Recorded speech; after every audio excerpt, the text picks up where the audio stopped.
We are witnessing a total political system failure in America. If you're anything like me, you may find yourself constantly overwhelmed by everything that's wrong with politics. And when I say politics, I'm not talking about Democrats or Republicans. I'm talking about the flaws that exist in our political system, regardless of which party is in power. And I know it's hard to talk about politics these days, but look, the government is ours. We pay for it, so it needs to work for us.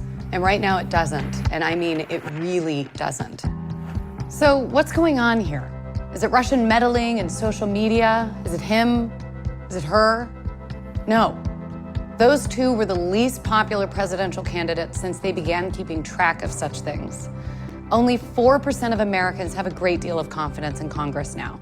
Just 4%. America is no longer even considered a full democracy. We are witnessing a total political system failure in America, which is the complete opposite of what our nation's founders had in mind. So I'm going to show you 3 lines that show what's causing this failure, how we can fix it, and what you can do about it. So here's your first line. What I want you to do is take any issue you really care about and picture it on this line. This line comes from a Princeton University study that shows how public opinion influences the laws that Congress does or doesn't pass. They looked at 1,800 public opinion polls over a 20-year period, and we took their data and plotted it in this chart. See this horizontal line? That shows public support for a law amongst average Americans. This vertical line?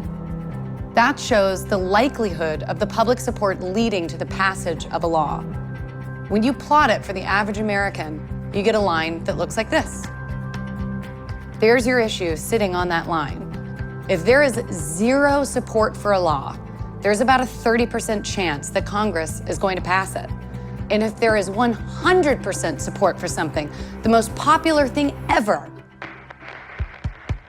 there's still a 30% chance that Congress is going to pass it. So the line is horizontal because no matter how much support there is among average Americans, there's still a 30% chance that Congress is going to pass that law. Princeton determined that the preferences of the average American appear to have only a minuscule, near zero, statistically non-significant impact on public policy. How in the hell does that happen? Consider this. Politicians are spending up to 70% of their time raising funds for re-election after they get into office. Why? Because in order to win a seat in the Senate in some races, you would have to raise $45,000 every single day.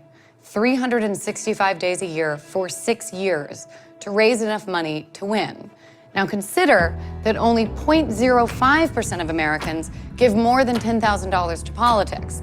And then you see why politicians have become completely dependent on the 0.05% of Americans, billionaires and special interest groups, who fund their campaigns. Meanwhile, you've got lobbyists writing our laws and donating to the politicians who pass them. We have a 2-party duopoly of Democrats and Republicans that makes it so that independents can't win, while the American people are leaving the major parties in droves. As you can see here, nearly half of American voters are now registered independent. And then there's gerrymandering, with politicians drawing the boundaries of their own voting districts into crazy shapes designed to prevent competition. Today, only 14% of House campaigns are actually competitive. 86% of them are not. And we wonder why young people